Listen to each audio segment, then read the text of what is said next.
This episode of Dopey is brought to you by our friends at Aloe Recovery, located in sunny Southern California, in Silver Lake, and in Malibu. Aloe was created by our friend, the great Bob Forrest, and his friend Evan, and their friends Jared and Bob, and it was created as a place where addicts can go to be treated with compassion rather than control. They saw a problem and they wanted to make a treatment center that was better for addicts. When you get there, they make sure you detox as comfortably as possible, which is great if you're kicking heroin or benzos or alcohol or really anything. They treat co-occurring mental health disorders.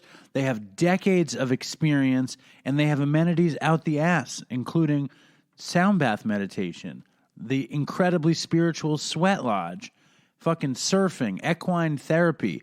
I know people that have been to Aloe. They said it was one of the best experiences they ever had.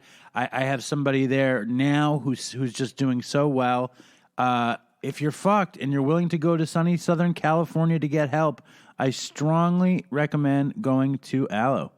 This episode of Dopey is also brought to you by listeners like you through the Dopey Patreon page.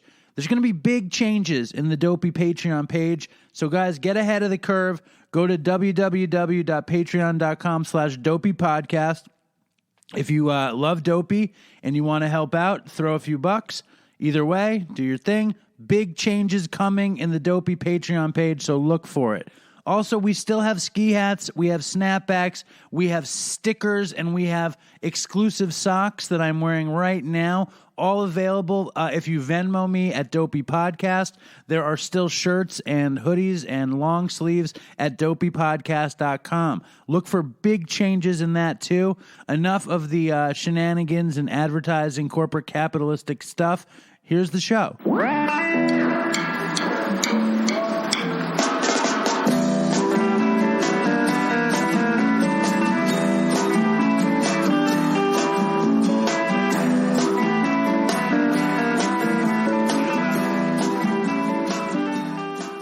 Hello, and welcome to Dopey, the podcast about drugs, addiction, and dumb shit.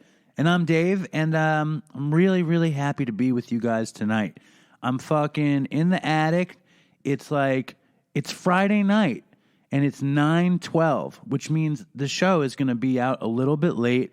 It's 9:12 at night, and I'm drinking my second cup of fully caffeinated coffee.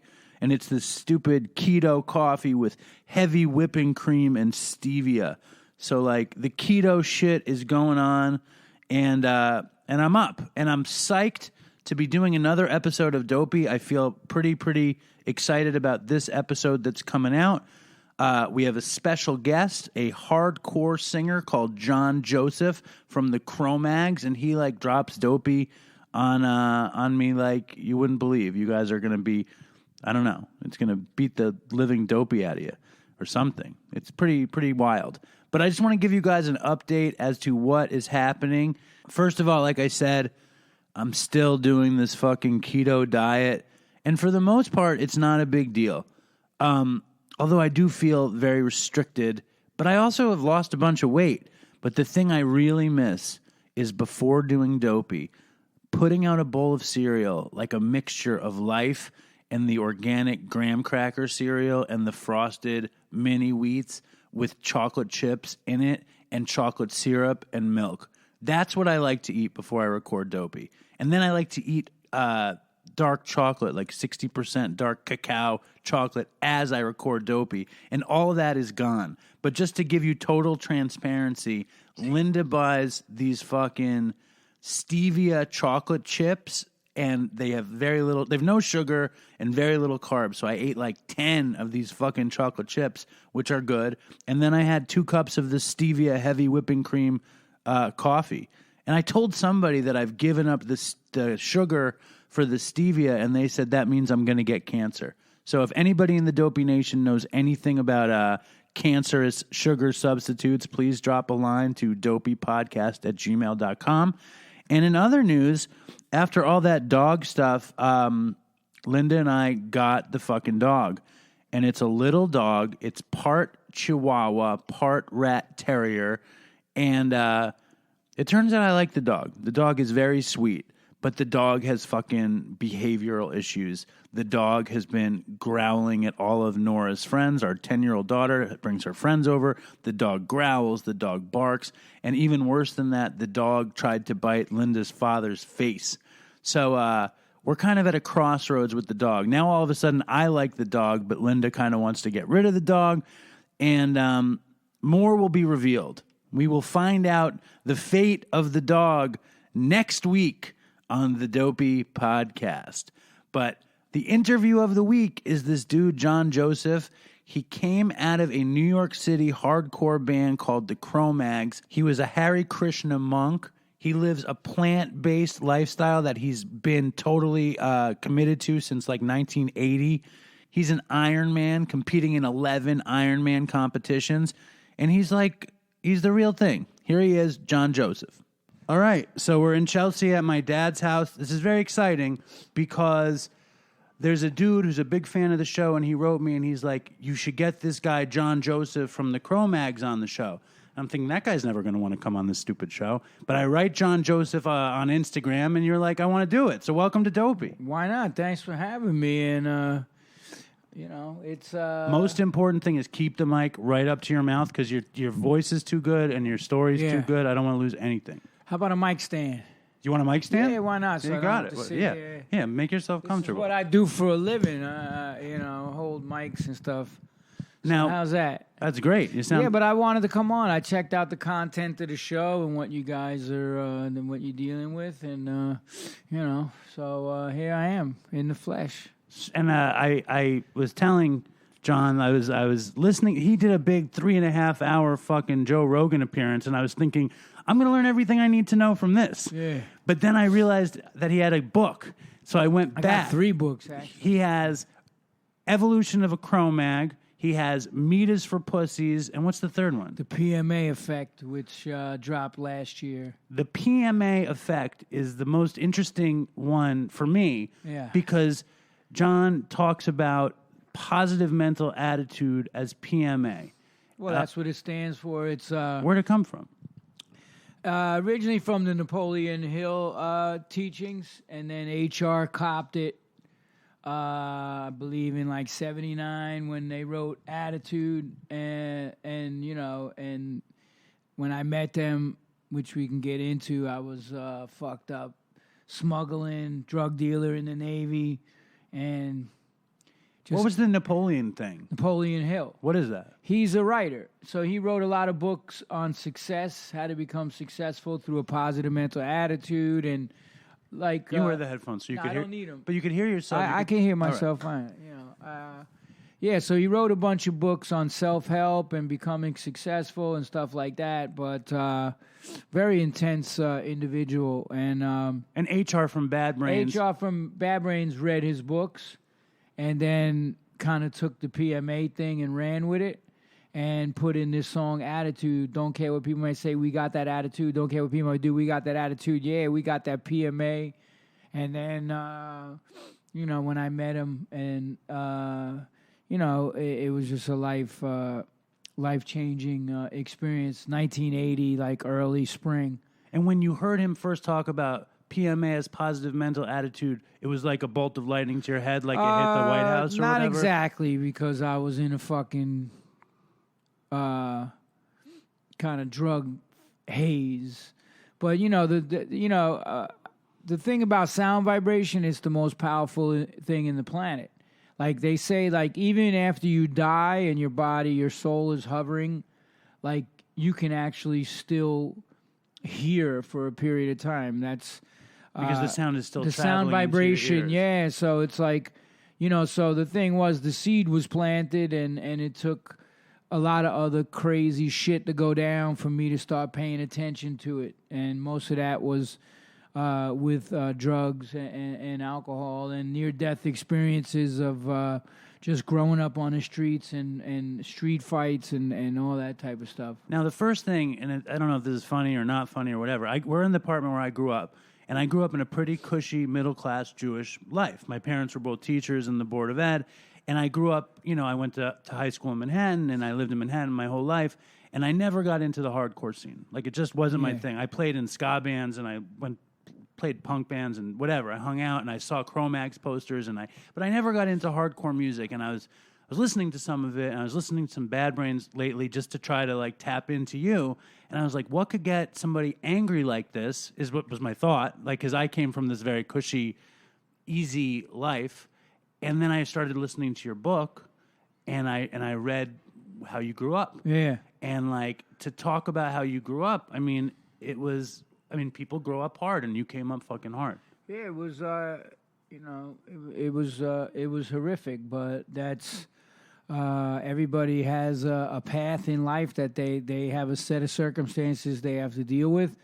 Because of my father's alcohol problem, Irish boxer in New York City in the 50s and 60s, the family, he basically beat the crap out of my mom constantly.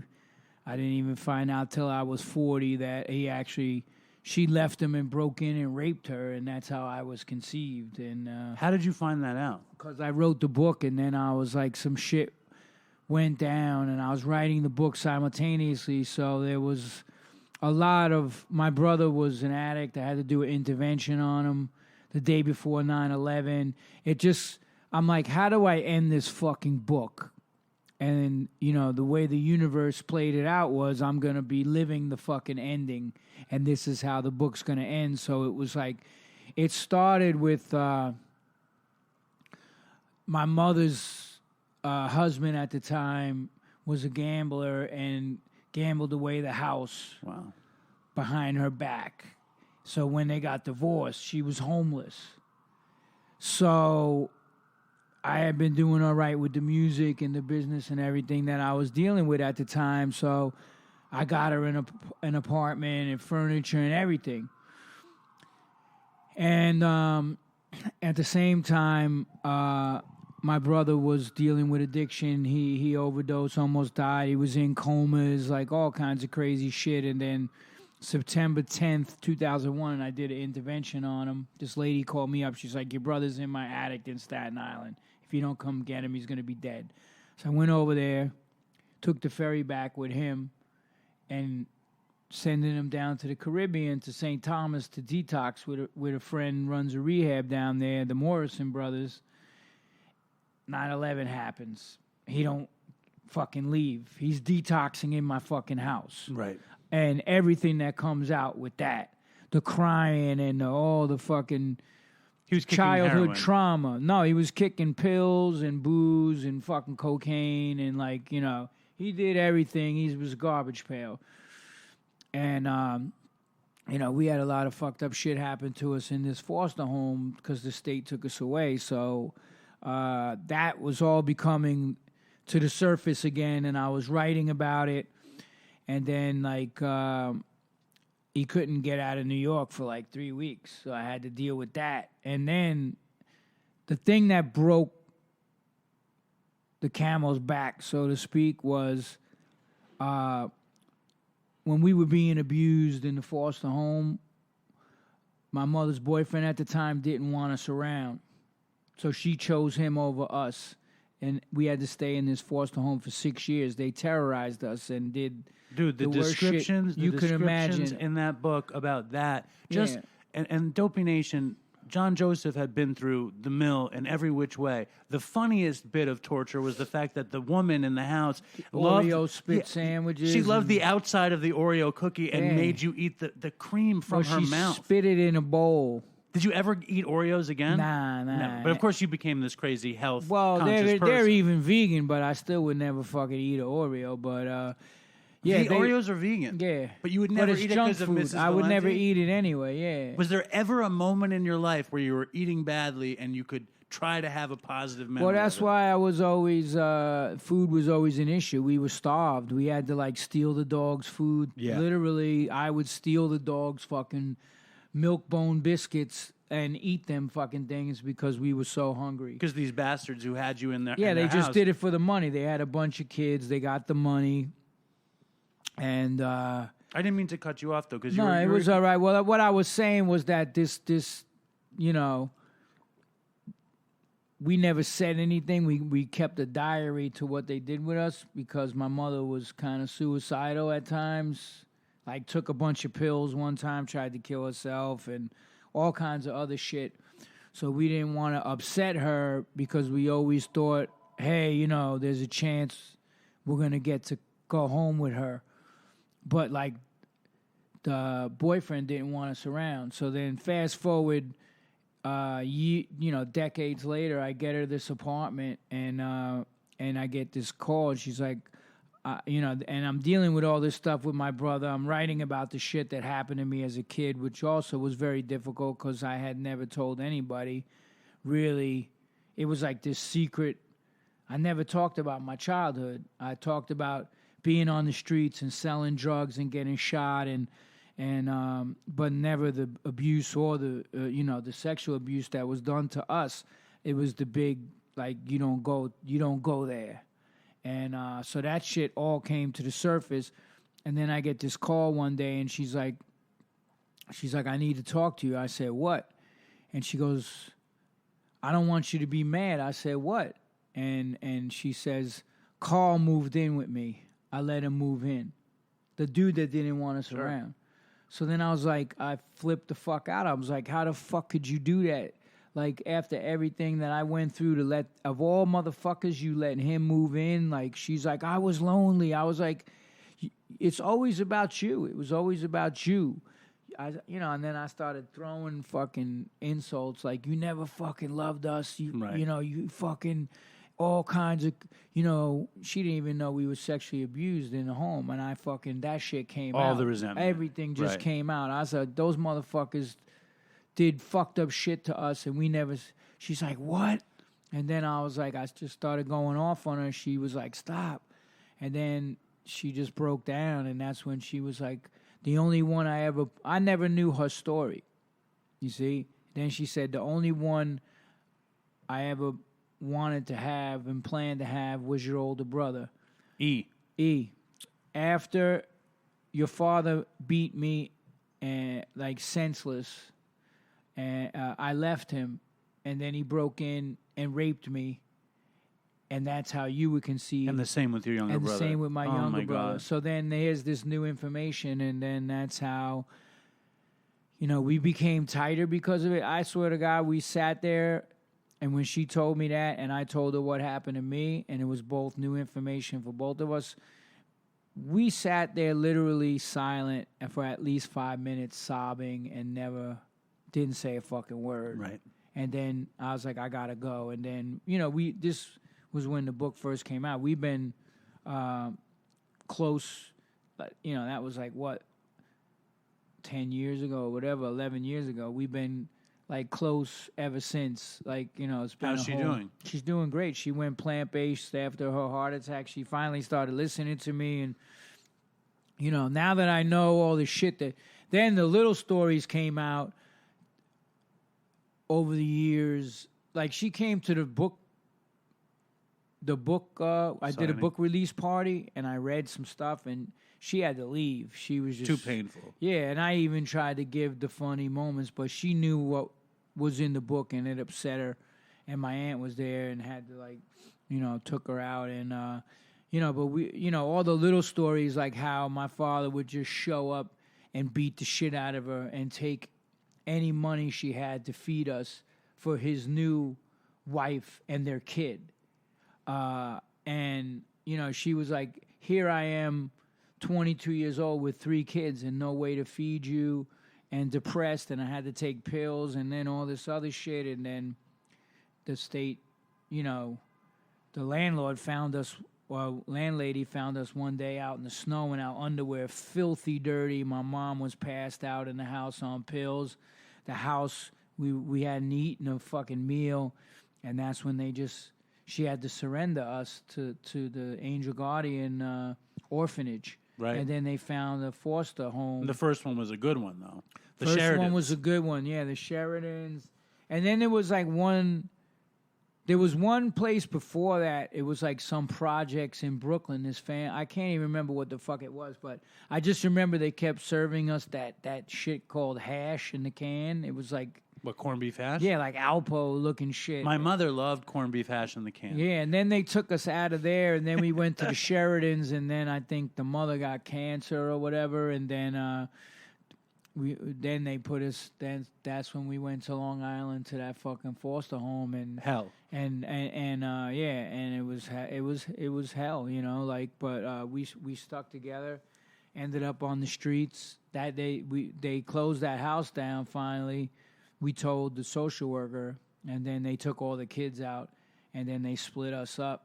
My brother went to another foster home in the 5 towns in Lawrence, and then me and E went to St. John's Home for Boys in Rockaway Beach. Right. In the spring of '76.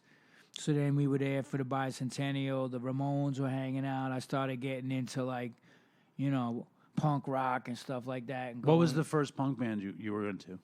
Well, I liked Bowie. As a matter of fact, I was in a foster home in Garden City, and I used to dress like after the Valentes. They put us. This family took us in who had the same last name. Like, my name is John Joseph McGowan. Yeah. So they found these McGowans in Garden City who were like, he was the president of the bank. Like, we went from like sleeping in a garage on the floor to like a mansion, and we were like, what the fuck? And I just remember, like, the first smell, it was so vivid. It was a smell when we walked into that, because we went in through the garage into the house. It was one of those things, fucking Mercedes there, and I smelled something I'd never smelled before, and that was laundry soap. Wow. They had washer and dryer in the garage, because they would make us wear the clothes until they fell off and then go back to the pour box and get more clothes. And you described the bath at the Valentes as being like they wouldn't let you take fresh baths. No, we couldn't take fresh baths, so like we had to like all bathe in the same water, like 6 kids, and they wouldn't even run the vacuum cleaners. We had to clean their carpets with. She had like five or 6 brand new toilet brushes, and all the kids would, you know, like be there fucking scrubbing her carpets with the toilet bowl brushes. But then, like, you know, we found out where she stashed the money, and we started stealing every day and eating. So it was like, I always say, like, scam artists are not born that way. They're, you know, it's necessity's the mother of invention. So we had to learn how to hustle. We would go to fucking church. They would drop us off at church. We would go in the front door, out the back door, and then panhandle and say, like, oh, my mother didn't come pick us up. Can you give us a quarter for the phone? And we're really hungry, too. So then we would go to the Dunkin' Donuts and, like, fucking buy donuts. And we would eat our way up and down the aisles of the supermarket when they would send us out to get. It's totally like the most Dickensian New York fucking story you can read. It's great. I mean, the writing is great. Yeah. And another thing I love that you talked about in that section was when your older brother joined the two of you, you realized like one of the greatest medications that you'd ever get was joking around, was having fun. Yeah, it was comedy got us through everything. It was like, you know. Which was the point of us doing Dopey in the first place. Yeah. The point of us doing Dopey was to find a way to laugh at the worst shit that had happened to us, to make sense of it, and to not like, because we couldn't live as saints and we couldn't live like as these highly like evolved people because of all the dumb shit that we had done. And the other thing is that, I mean, I've been doing this show for a little more than 4 years now, and I don't think I've had many addicts on the show who came from total trauma. You know, which is such a obvious place the addicts come from, and I mean, like your story and your mother's story, there's so much trauma in it that kind of birthed the addiction. When is the first time you started getting high?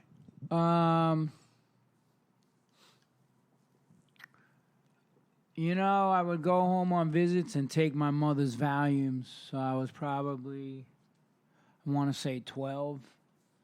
You know, she had the blue, which were the 10 milligrams. Yeah, 10 milligrams, yeah. So I started taking those and smoking cigarettes and then smoking weed, 74, 75, drinking. She took us home for a visit once, and we went to like a resort in Ingleside Farms, it was called, in the Catskills. and I was fucking smoking hash and drinking straight vodka. I got in a fight with this dude and fucking threw up all over everything. They're like, never bring him back here. You know, we just wild, like, you know, you try to push all of that into the subconscious mind, what was happening, and the way we do that is by self-medicating. Like, I never went to a drug rehab program. I never went to fucking 12-step program, no meetings, no nothing. Everything that I did to quell the fucking demons and all that shit was through ridiculously hard training. That's why I do Ironman still to this day. I've done 11 of them and a half Ironman and sprint and Olympic distance, triathlons, marathons, in the gym, martial arts. It's always been to, you know, replace the negative shit with positivity. And also the Hare Krishna, those stuff. Big time. I because was a that's monk the higher for 2 power. years. I mean, yeah, you got to tap. That was how when I came off. I relapsed into crack and pills and fucking alcohol and everything. I never liked heroin because I just thought it made you stupid. it does. It's just like, and I lost my first girlfriend to dope, and I was a fucking heroin mule when I left St. John's Home for Boys. I was just listening to that part of the story. So, like, the first time they injected me and I did dope with these junkies in Rockaway. They shot me up in my hand and I fucking puked all over the place. I didn't like it. I was like, this ain't my drug. I was into, like, Tuinols and Placidils and fucking Seconal and speed and dust and every other fucking drug under the sun, except I didn't dig dope. That's fine. You know, and you're probably better for it. And then, you know, my girl, the first girl, the friend that I cared about really was, she OD'd, and I found her. And you found her dead. Yeah, I found her, like, in the bungalows on 116th Street in Rockaway, you know, and I was like, you know, I lost a lot of friends. You lost your guy, but we lost Todd Youth last year, died of a heroin from blood clot. The new band I'm doing, we got signed to Metal Blade. Fucking record's doing amazing. He, you know, goes on this. We go on the first tour, opening up for Negative Approach. The fucking shit's about to take off. His girl decides she don't want to be with him no more in a marriage. And he fucking relapsed and he was a heroin addict before. Yeah, that. but he got hold of that fentanyl. Right. Like, he did dope and there was fentanyl in it, and he just fucking died. So, like, you know, and this other girl I used to go out with, she was like a top model for Elite. Okay. Shauna, and then she fucking got into fucking dope.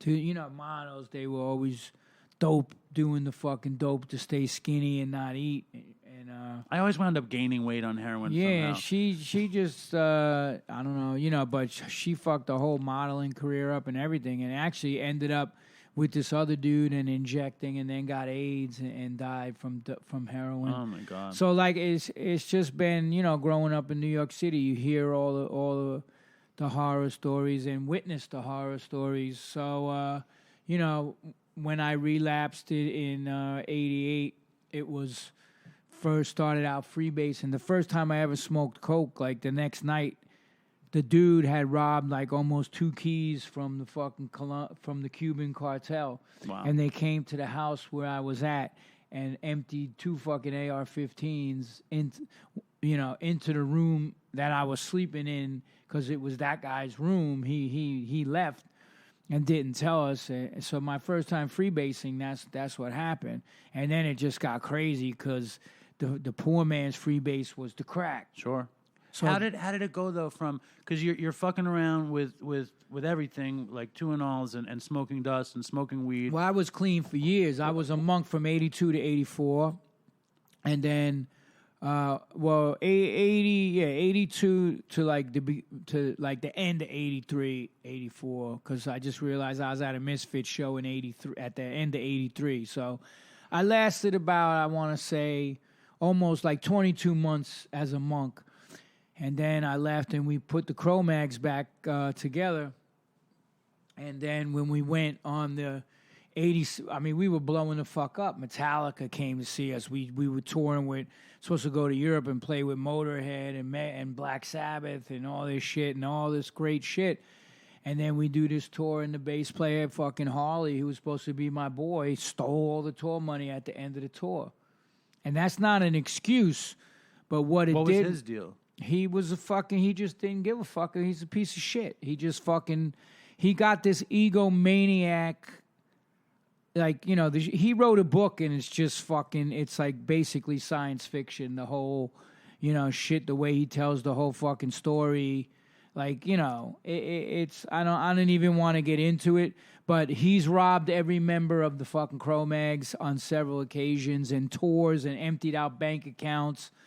But he was just not, you know, we were going, like, I stood up for him when gang members wanted to kill him in New York, man, because he was gay bashing, and the gays took a contract out on him with these contract killer fucking drug dealers, and they came to me because I had fought them.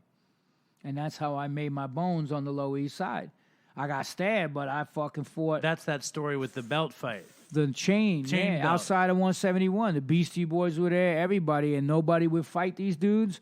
And the dude went to stab me, and I blocked the knife, fucking hit him with a fucking 3-piece, took him down on the ground, bashed his head off the curb. I was always like, I came out of jail. I did 2 years. I was a street fighter.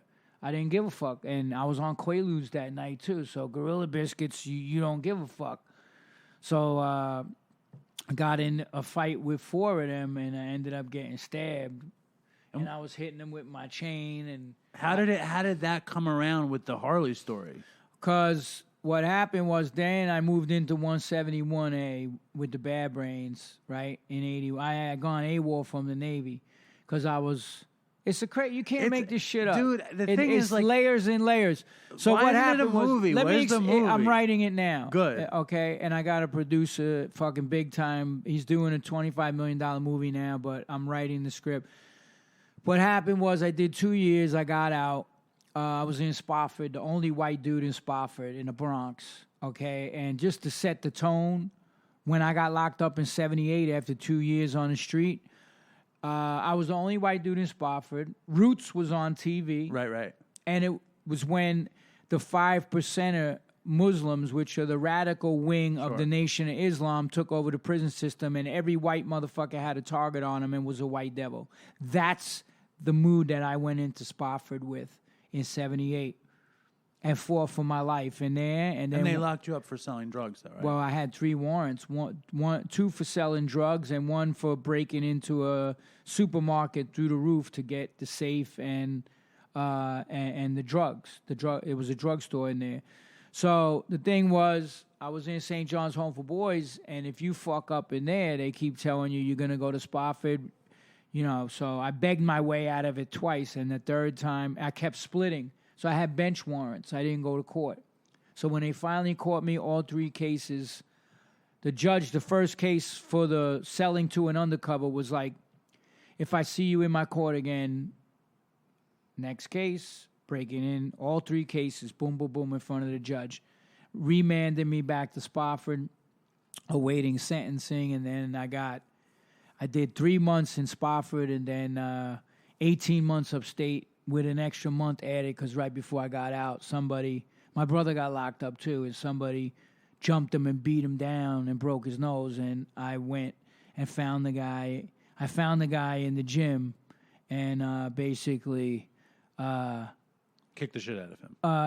Basically beat him with in the locker room severely, and then they put me in what's called the Linden, which was the cells. So it was a padded cell and isolation. I stayed there for a month, and then they just released me. So then I got out and reoffended. I sold undercovers heroin in Rockaway. But I was with the people, but it was like a technicality in the case. So basically they offered me, okay, you're going to go to the Navy or my mother was dating a recruiter. So I took the Navy under the condition if anything went down, I got to face the time. It's like when you get parole. You get parole, but if you As long as you commit walk a the crime, exactly. you go back and finish your time. That was the deal. So I had 4 years, 4 to 6 upstate or 4 in the Navy. So what did I say? The state didn't raise no fool. Give me the motherfucking Join Navy. the Navy. And then I started smuggling in the Navy. And I caught a case in Norfolk with the civilians. I sold pills to another undercover cop at King's Head Inn on Hampton Boulevard, which was like this punk club. And then they did rock bands and whatever, all kinds of bands. I sold him, I got set up, and I sold him the pills, and they busted me. So then while I'm awaiting the civilian case, this one redneck on my ship kept fucking with me, and I snapped one day and put him in the hospital, and then I was like facing like crazy shit, and I split. Everything the way the whole shit worked out. So then when I came back up to New York, That was when you got sent to the hospital, but they didn't send your paperwork to the hospital. what happened was I got the wisdom teeth pulled out, and I got this crazy infection. So they had to medevac me. The ship was going to South America, to Argentina, which is called shellback. You cross the equator. So when we left Puerto Rico, Roosevelt Rose, this infection started, and it was so bad they had to send a chopper to the ship. I was on a CGN 41, so it had a helo deck on the back. So they medevaced me off the ship by helicopter back to Roosevelt Roads, and back then there was no computers. But that's basically what saved you. Yeah, it saved me 100%. And then they didn't put the paperwork that I was supposed to be locked to the fucking bed. And then they gave me my ID. I had my ID. They cut me a check in Puerto Rico. I was partying there for 10 days. Then they sent me back to Norfolk. The ship was like, forgot about me. And then like right before, and then the day the ship came in, I got the heads up. They're like, basically, the master at arms is on their way to come get you. You better fucking split. So I did. And as I'm riding out the civilian bus out the gate, they're like at the light. Looking it for was you. just, they were like Nimitz was over here. They're over here. The bus is here.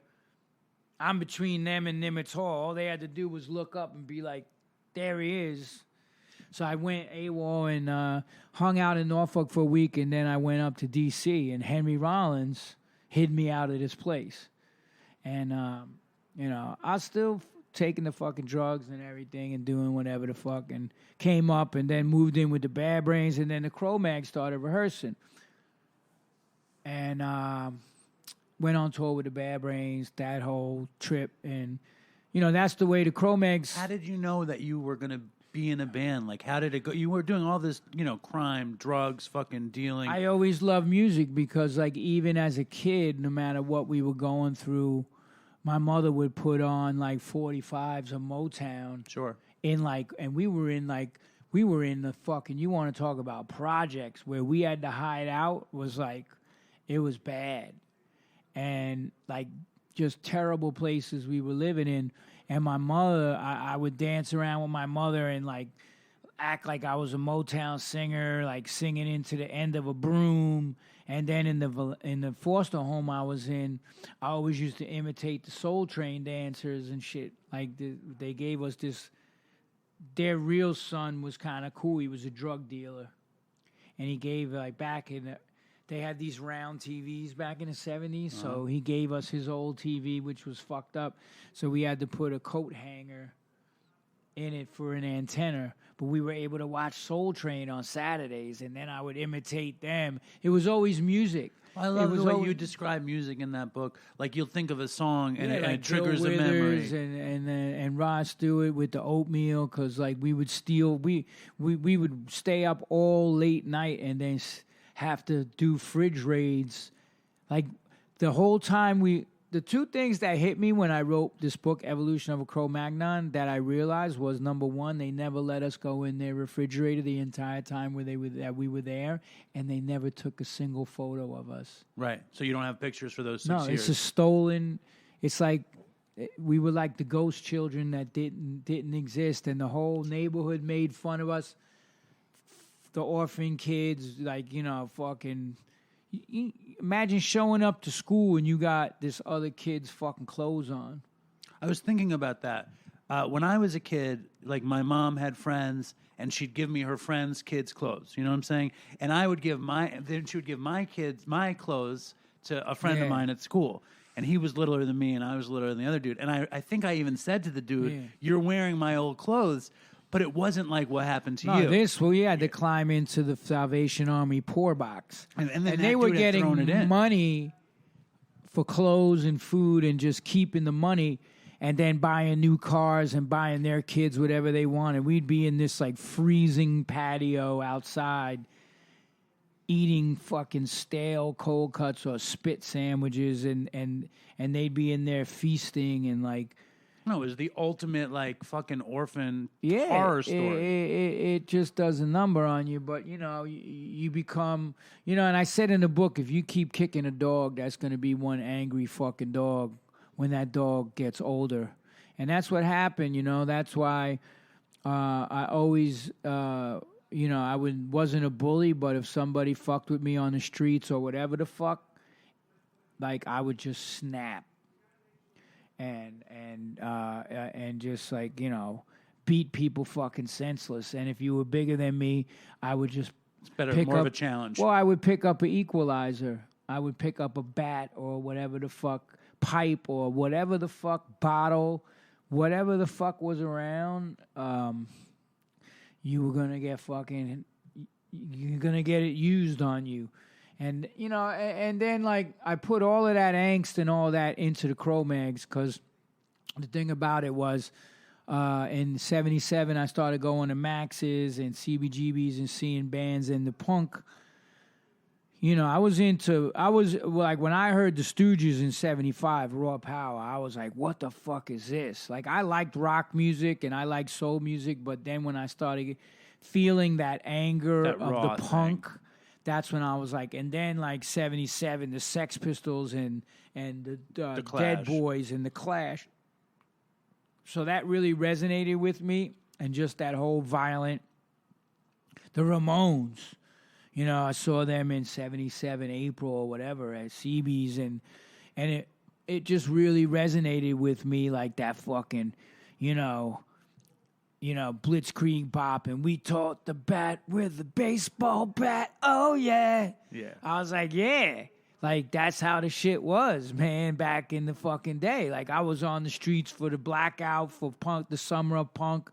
That was my first year on the streets, really. I mean, 76, I was in and out of that fucking getting locked up. But 77, January was when I finally had to split for good and fucking just survive out there. Well, those are some of the craziest stories I ever heard where you meet that Mikey Debris and Buckles. The junkie. Yeah, Buckles is still walking around, I heard, out there. And what about Mikey Debris? Did he live? He died. I think he got AIDS and shit. He told me he had AIDS.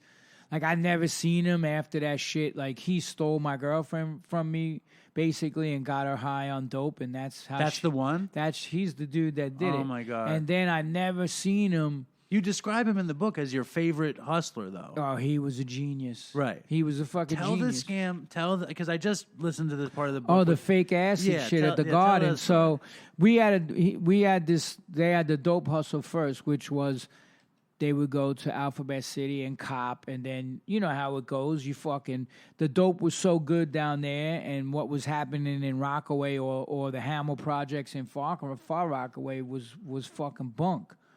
So, like, he had... It was garbage, as they say. Yeah, it was garbage. So, like, the thing was, you could get the dope from the Lower East Side and step on that shit in half, and it was still better. Them, yeah. So they would get high, and then they would make money. So they had that whole operation going.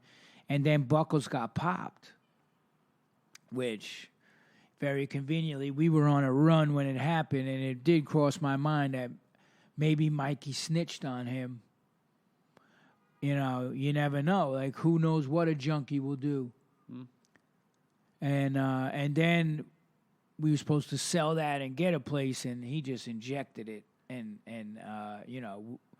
we were just fucking staying in these floppy fucking hotels around Madison Square Garden back then.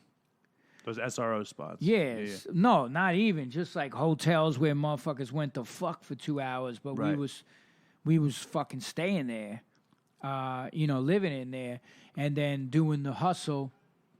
The next hustle was, so he had several hustles. I mean, he could sell anything to anybody. He would go get a bottle of vitamin B12s, dump them in a baggie, and sell them at the Dome, saying they were pink 697s, and act like he was speeding his balls off. He was the best con man I've ever seen to this day in my life. He could sell.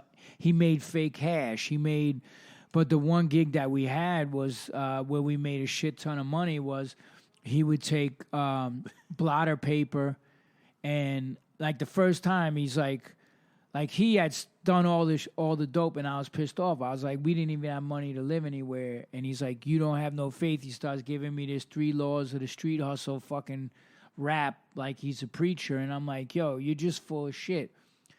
And he's like, what does that say right there? And it was a concert at the Garden that night. And then he had a bag, and he had aluminum foil, a pack of cigarettes, a bottle of fucking Vicks Formula 44, scissors, and blotter paper. I'm like, and then we go back to the flop house, and he starts cutting it up, and he takes the filter off the paper off the filter cigarette, and he dips it in the Vicks Formula 44 and starts pressing it to make perfect circles.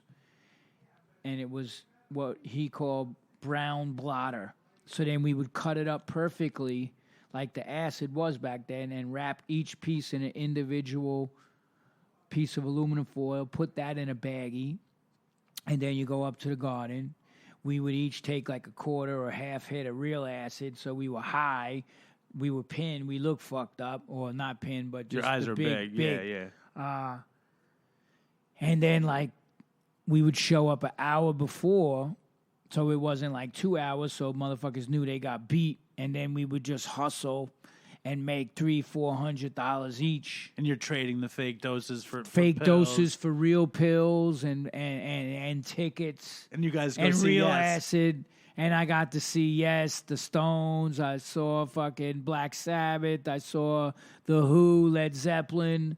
Like, I saw all the bands play because of that. And you always sold fake acid at the shows? Fake acid. That's so funny. Yeah, it's kind of fucked up. Like, It's a little fucked up, but yeah, it's funny, too. Hey, I was, like I said, man, Anybody who buys a fucking blotter acid at a rock show, chances are they're going to get fucking ripped off. Well, you know what happened to me initially when the light came on, and I was like, oh, shit, because I was in the home with that dude, Bobby K., whose parents set him on fire, and he was this complete fucking maniac. He was burned. So he woke up his mother's boyfriend, and he dragged Bobby to the bathtub, threw him in, doused him with lighter fluid, and set him on fire as a kid. Oh, yeah. So he was burned from the neck down. Thick scar tissue. Never took his shirt off, nothing. And he was an animal. He was half. He was like, he had the Jew fro, like half Jewish and Jewish and Irish, and a little Spanish or whatever. He had like this, what they called the Jew fro, and he was 5'10", 240 pounds of just solid fucking muscle. And everybody was terrified of him. He spent his whole childhood in nut houses and being fucking abused. And, like, the parents gave him up. Said that he played with matches and the lighter fluid and did it to himself. He was in, God. like, just crazy shit. So then we went up to the Deuce. And this was 76. 42nd Street. Yeah, it's 42nd Street, the Deuce, Times Square. Like, and, we went up and we were going to go see movies. He's like, yo, we walked by the Pimps by like 8th Avenue and 40 Deuce. And he's like, yo, like the first dude was like, acid or grass. What do you need? I just go, it was a Puerto Rican dude. I said, that motherfucker just say ass? And he turns around and pulls out a blade and goes, yeah, I said ass, motherfucker, what? And I was like, yo, like he was selling his booty. Yeah. And then this like black pimp dude sold us. He's like, yo, I got blotter, does the whole rap. Man, my shit is so potent. So we each bought a hit for $5. fucking went to play pinball before we went to the movies, and I'm like, yo, this shit, nothing's happening. We go back, and the dude was like, see, y'all motherfuckers just got a high tolerance to my shit. What you gotta do is run around the block and get it in y'all's bloodstream. So the motherfucker had us like running around the block like 3 times, and then just cracking up. They ripped us off, and then Bobby's like, yo, motherfucker, you ripped us off, and like stepped to him, and the dude just took out like a little 38, put it in Bobby's face. He's like, get your honky asses the fuck off my deuce. And we were just like, yo. Okay. So like I knew that it worked. Yes. But then the first acid trip I took was with Bobby, and he had a bad trip, and he tried to murder me with a hunting knife. Oh God. That was my first acid trip. And we were listening to Pink Floyd, Uma Guma, 10,000 species of furry little animals gathered together in a cave grooving with a pick. Now, if you know that song, you know how crazy that shit is. And imagine the strobe light and the purple lights. Everybody had to have that. And this dude, bugged out. I look over, and his eyes are wide, and he's just sweating. And my brother E will tell you, when that motherfucker's eyes got big, watch out, right. motherfucker, because I seen him lay out 2-3 people at a fucking shot. Like, he was a fucking unstoppable. Even the staff at St. John's was terrified of him. And he starts having this flashback, and then, like, I'm like, yo, man, chill. Like, you know, here's the bong. Like, we had a gas mask bong. He slaps it out of my fucking hand. He's like, starts telling me about like the shit that happened to him. I'm like, yo, I don't want to hear this, man. Like, and then like he's having the ultimate psychedelic he starts pacing in his room and talking about how his mother let her boyfriend do this. She was supposed to love me, and then like not let me do this, and rips off his fucking shirt, and I never seen his chest. And you were tripping. Dude, I'm tripping my balls off. Oh, my God. And I'm like, yo, and I get my coat and try to leave, and he cracks me in the fucking face, knocks me back, and then reaches under his mattress and pulls out a hunting knife and goes to stab me. And I get out of the room. He chases me all over St. John's through the dorms, and I fucking cracked him with a chair and got away. And then, like, you know, that was... You ever see him again? Nah, but I heard he murdered 2 people and got sent up for life. Oh, my God. A lot of people in there back then did. But, you know... I was going to tell you how the first time I did acid, I bought a blotter hit at a Grateful Dead show at Madison Square Garden, and it was good acid. Yeah. But that story is not nearly as good as yours. Yeah. It was just a hustle, you know. That's what it was all about. Yeah. I was a kid on the streets, and you know, you put any motherfucker in a mode of survival, and they're gonna do the same shit. So anyway, when Harley ripped off all the money back circling, and I just couldn't believe it, you know, like, and I was like, yo, this dude's supposed to be my fucking friend. I had to. He went to he didn't even say goodbye to me. The last show was in Paris. I was like, that's weird.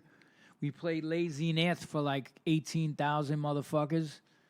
Big ass arena, and he splits, and then the manager was like, yo, somebody stole my wallet with all the tour money in it, and I thought he was just fucking bullshitting to keep it, and then Petey was like, nah. The drummer was like in the bathroom, and Harley came in with the wallet with the guitar player, and we're like, yo, fuck those dudes, I'm going on vacation, I need money, and split to Denmark to see his family with all the pay.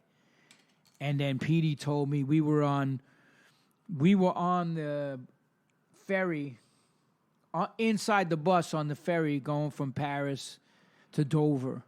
And that's when Petey was like, yo, Harley took the fucking money, and I flipped.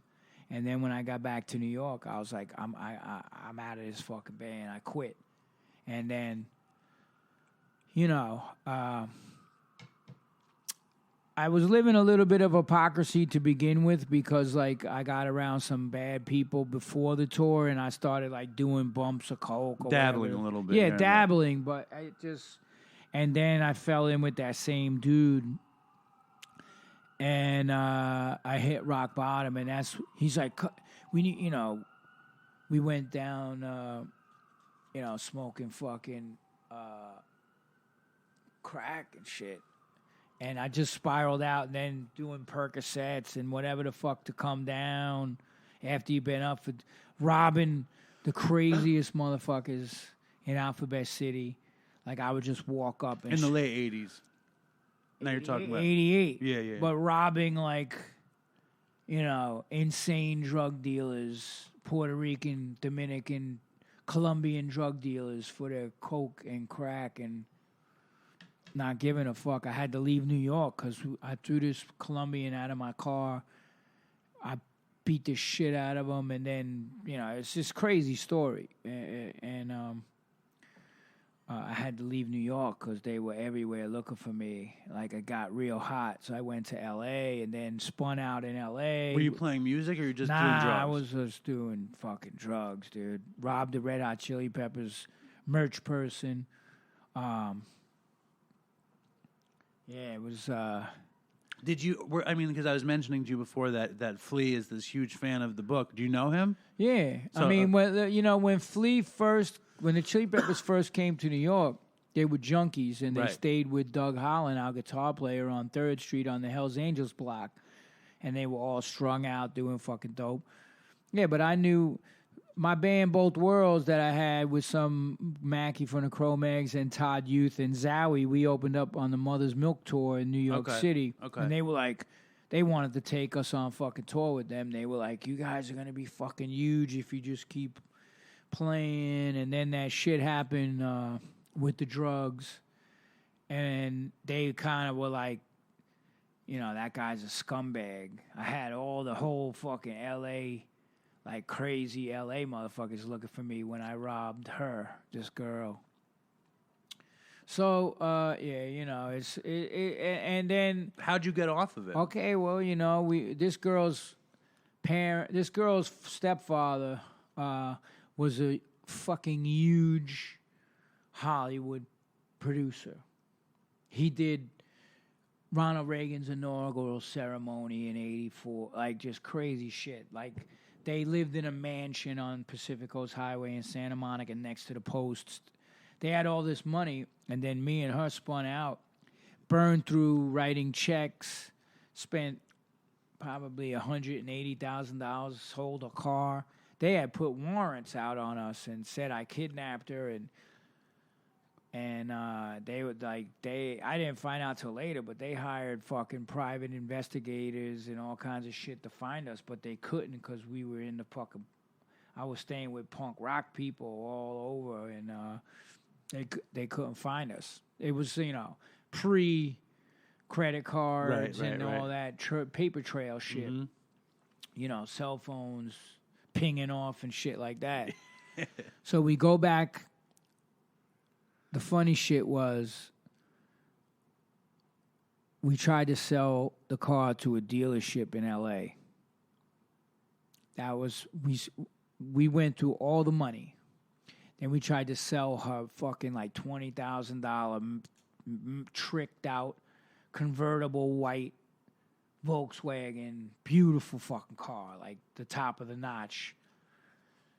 And the dude was like giving us like, I'll give you fucking like $3,000 for it. Like, you know, we were strung out. Like, the dude knew, like, yo, these guys. And then he's like, well, listen, let me go run some paperwork and some numbers and, you know, see what I could come up with for you. Like some fat fucking like car salesman, yeah. You know, you want to talk about the cliche. This was the downward shit that led to the insanity. So then I'm like, something's up. My spidey senses, I'm like, something's up. And me and her were at the point where she was a sniffer and I was a smoker. Okay. So she would hate me because I would just smoke all the coke and then try to steal hers. We had fist fights over the shit. Mm-hmm. That type of junkie shit. And I'm like, something's up. She's like, fuck you. Just don't go. Just sit down. And I go to the back. And I hear, all right, Mrs. Such and Such, I'm going to hold him here. I already contacted the police. He ran the VIN number or whatever the fuck. He called her up because the car was in her mother's name. And they said, hold him there. And I went back out. I was like, yo, he's calling you. So then I go back out, and he comes out, and he goes, oh, I just talked to my partner. We're going to give you $9,000 for the car. She's like, oh, that's great. He goes, let me just finish up the paperwork, and then I'll get you guys a check. Goes to the back. I go, Kate, that motherfucker was on the phone with your mother. He's setting us up. She's like, you always fucking think you know everything. Fuck you. Fuck you. I want the money. I was like, she's hysterical. Right. She wants the money. She thinks you're paranoid. She thinks I'm paranoid. Right. I go back, and homeboy's sitting like right here behind the desk, and he was, looking down at some shit. And then when he looks up, I'm standing there, and the title's there in the middle of the desk. And we both looked at it at the same time. And I just fucking hammered him, knocked him out, picked up this like paperweight on his desk, smashed his fucking head with it, took the title, and ran out, grabbed her. As we're pulling off, I see, as I'm turning the corner, I look, the cops just pulled up with her mother in the Mercedes. So we got away. Now, we didn't know the severity of it. So we're like, oh, shit. She's like, I have a friend that has a dealership in Palm Springs. Let's go out there. I'm driving. I got federal warrants for my arrest from being AWOL. I'm doing 100 on the fucking highway from L.A. to Palm Springs. I get pulled over. This cop come. I'm like, it's over. That's it. I got no license. I'm a fucking wanted man. Cop comes up. California State Highway, dude. Roll down the window. License and registration. Uh-huh. And I'm sitting there, and I'm like, his face is like right there. And I'm like, the crazy shit was I was a violent as fuck drug addict. And I looked at him, and I'm like, what am I going to do? I could fucking yank this guy in, and I'd have to fucking kill him. And the thoughts are just going through your head. Meanwhile, you've been up. That craziness goes through your head because you've been up for a week on fucking crack, and then, not eating and everything else. And he goes, license and registration. I'm not going to tell you again. Put your hands where I can see him. And he unsnaps the thing on his gun. And he has his arm on the fucking window, right? His hand on the window, the open window. And I look, and he's got a fucking boatswain mate insignia tattoo. DD2 with the ship number and shellback. So I said, when did you cross the equator on the tin can, boats? And he goes, you a Navy man? And then we start talking about beating pollywogs down and like. What is beating pollywogs? Pollywogs are the ones who don't cross the equator, and they got to get tortured, and you put all the garbage on the fucking fantail of the ship and make them crawl through it and do all this. It's like a rite of passage. Sure. So he was a shellback, which meant he crossed the equator, and he was the DDG with the whole number was he was on a destroyer with guided missiles, and he was a boatswain mate, second class petty officer, and I knew all of that just from the tattoo. Right. And then we kicked a little Navy shit. He's like, well, hell, I can't give no damn boatswain mate shellback a damn ticket. He's like, listen.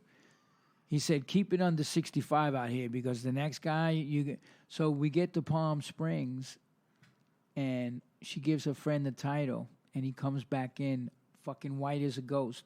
He ran the VIN number. He goes, the car's reported stolen, and that you kidnapped her, and you're a part of a cult, and you're armed and dangerous. What was the cult? Hare Krishna. All right. You better get the fuck out of here because the alert went out to the police. So he still honored your Navy connection and let you go? No, not the cop. Oh. The cop let us go. The dealer, when the we car got to dealer, the next one. dealership He in sees Palm that and he Springs, lets you go. He took the title and he had to run the VIN number. And the VIN number alerted the cops, and then all the shit came up. And he said, "Get out of here," because he didn't want to deal with that shit. He protected Kate. He protected the girl. He goes, "You guys better get out of here. This is what the cops just told me to hold you there." And then we went back to L.A. and we sold the car for $1,000, 2 plane tickets, and 2 ounces of blow. Wow. Get on the fucking plane. She tells me 2 hours into the flight that she told the girl what flight we were on. I think she just did it because she wanted it to be over, and she was Too much. I'm terrified of you. I don't know what you're gonna do. And then you would think at that moment I would be like, "It's over. We had a great run. I love you. I'll never forget you." My first words were, "We got to snort all the coke in the overhead," because I checked 1 ounce in underneath and then 1 ounce in the overhead. And I'm fucking snorting all the blow, running up and down the aisles of the plane. Like, the funny shit was, I stayed on my plant-based diet even while I was a crackhead. I would fucking Jones for 3 days. I would get high and then, fucking pass out on Percocets or fucking Tuinol or whatever the fuck, and wake up like, "Yo, let's go get some wheatgrass juice." Right. And motherfuckers would be like, "Wheatgrass juice?" Well, you were committed to it. Motherfucker, you need a straitjacket. Basically, this other dude used to say that too. But, yeah, I stay with it. So I was going up and down the aisles of the plane like, "Look at you fucking eating meat. If this plane goes down, you're all going to fucking hell." Like, fucking dude, I'm snorting boulders of coke in the bathroom. Judging everybody for eating meat. Sweating, judging motherfuckers for eating meat. Perfect. Like, out of my mind. It's perfect. Standing up with the Bhagavad Gita, reading from it, on karma and all this shit. The stewardess was like, "Sit down," or when we land, the police, I was like, "Honey, the police are going to be there any motherfucking way." Right. Because she told her friend who fucking definitely told the father. And sure enough, we land, and it was pissing fucking rain and cold, November. It was here? You landed in New York? Yeah, we landed at JFK, and dig this. So I made her walk ahead of me to give me a chance. And as she left the bridge between the plane and and to get to the terminal, when she walked in the terminal, all these fucking raincoat suit dudes just converged with walkie-talkies. "We got her. Who's got eyes on him? Where is he?" I went down the first escalator to the left. I merged in with this family, and they thought, "Okay, get to the outside of the fucking terminal. He's gonna be getting in a cab or trying to get away." No. I remembered that I had an ounce in the checked-in baggage. So you had to go get it. I got that shit. That's the only reason I got away, too. Because they didn't think you'd be stupid They went enough out. to get the I was checked-in in. luggage. They went back in thinking I was hiding in the airport. And the way I lost everything. So I went to this crack house where everybody freebased in Alphabet City. And it was dangerous. It's all black dudes, no white boys, just thug motherfuckers. And I had an ounce and a half, and I had the cash, and I'm freebasing with them, and then one of them hit me with a fucking pipe in the head, and I blacked out, and they took all my shit, and I woke up bloody, and had nothing. I had burned every bridge. I went to Tompkins Square Park, and it was pissing rain, and I just sat there bawling my eyes out. I went to the Krishna temple. I said, "If you don't let me move in here, I'm going to be dead." And they let me move in, and I just climbed out from there and never used those level of drugs again. And then, you're still dabbling. I just got back into training and everything real hard, and and then started smoking weed again, and then the shrooms and this and that. And I said, "You know what? 1999, I said, I got to just stay off the fuck everything. I'm an addict. I know I'm an addict. Everything's a gateway drug." Sure. If I get an ounce of weed, I'm not smoking one joint. I'm smoking the whole fucking thing. Then I'm going to make fucking weed brownies and shakes and fucking whatever. If I smoke a little bit of pot, there's no way I don't want to be high constantly. That's how it works. So then I just I started. When I turned 50, I took up Ironman and did my first Ironman at 50 years old, and never stopped since. Now I got 11 under my belt. I got 3 races this year. So it's just a way to that and the writing and the music and everything and especially reach. That's why I wrote the PMA book. It's putting my experiences there because, in order to help other people and always paying it forward. I speak at prisons and drug programs and high schools. And what drew you in from Hare Krishna in the first place? Prabhupada's books, man. It was just incredible philosophy because I really got in around the Bad Brains. Everybody around the Bad Brains was very mystic, spiritual minded. Fucking into yoga and meditation and they were all smoking weed though. Yeah, but it don't matter. That's part of the Rastafari shit. Yeah. They didn't get high off of it. No, it was just meditation, meditation, burnt offerings and whatnot. Taras. Smoke chalice. I don't smoke weed. I smoke chalice, and I give praises to the Most High. Rastafari. Yeah. So you sip chalice, which is the coconut with the pipe in it. You put a chillum in there, and then you got the straw, and that's the only time they ever take their tams off. A real Rasta don't show his dreads unless he's reading the Bible and smoking and sipping chalice. Right. That's real Rastas never take their tams off in public. That's the real. I learned the real shit and the ital. So the ital is vital. The ital is vital. Low tal is fatal. You can't eat the Babylon fuckery, man. Them out to kill your Rasta. Yes, I. So then the question is, though, did you ever wish that you could sip chalice in meditation as opposed to Nah, get high, because whatever? there's a difference for me. I got into some other runnings, the esoteric teachings of the Vedas, and it says not to take intoxication. Right. So to me, that's what my teacher says. So that's the path I follow. I'm not saying anything about anybody else that does whatever, but I'm an athlete. I don't want to smoke, and this is. And you're an addict. You know what's up. You know what's up with that. And I know, the minute I start dabbling, fucking, I'm gonna be in a fucking crack house somewhere if they still have those, in a year or whatever the fuck, or whatever it is. Whatever it is, taking pills. Now the shit's so confirmed by the universe. Yeah, See right that there. movie right there? Yeah. So you don't fuck around. You don't. I escaped death so many times, and that's one thing that people said that read my book were like, yo, you know what? I don't know how the fuck you're still alive. And I'm like, man, I had a guardian angel on my shoulder, go this way instead of that way type thing. So well, there's no reason any of us get to live and the other people don't. You know what I mean? There's no trying to explain any of that stuff. It sounds to me like it's interesting that you never were into 12 steps, but it seems like everything came to you through Hare Krishna, HR, hardcore music, and plant-based and training.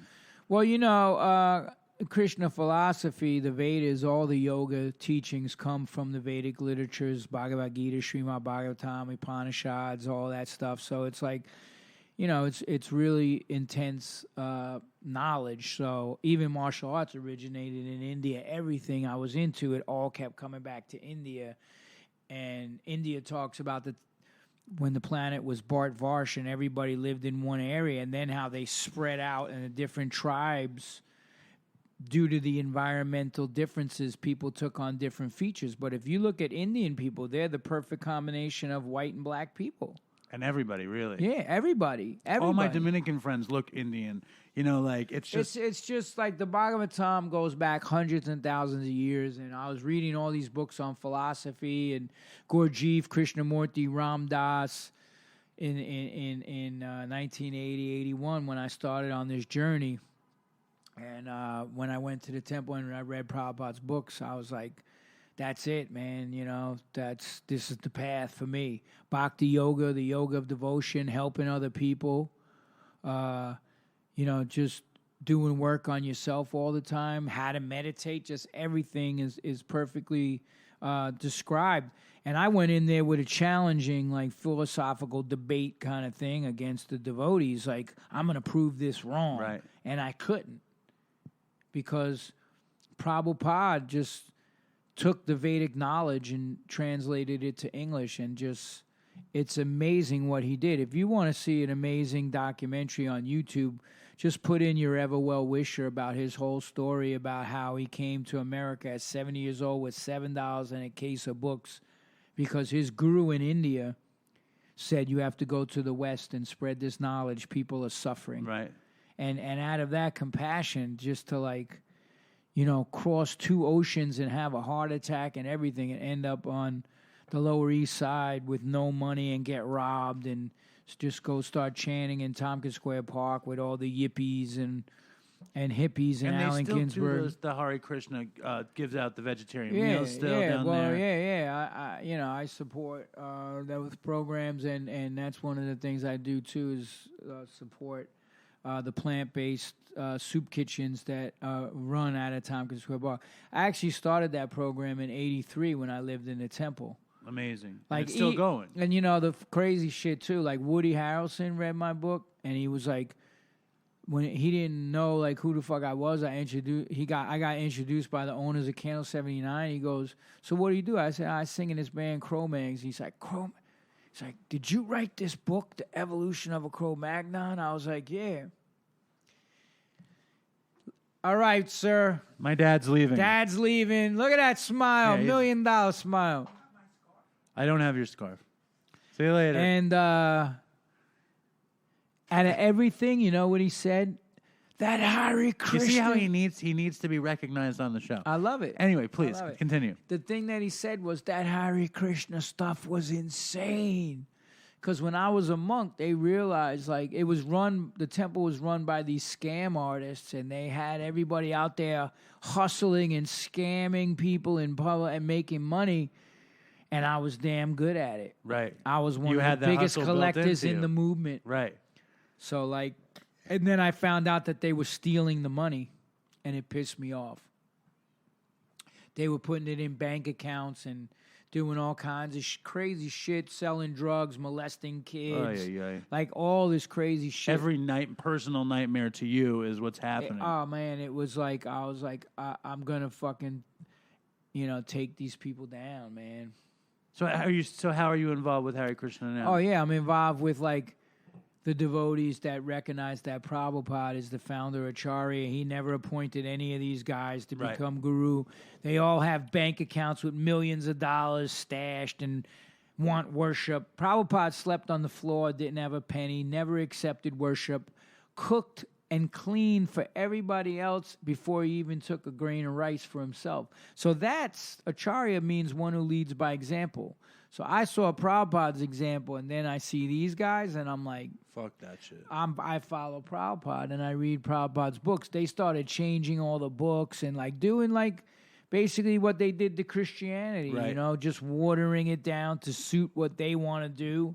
And I'm like, you don't change the teachings to suit your lifestyle. You change your lifestyle to suit the teachings of higher knowledge. That's how even in the military, anywhere, you have a teacher. So anybody that says, I don't need you have a teacher for every aspect of your fucking life. So what makes you think that all of a sudden, oy vey, you're not going to need a teacher that can guide you through the spiritual process? Not that, like,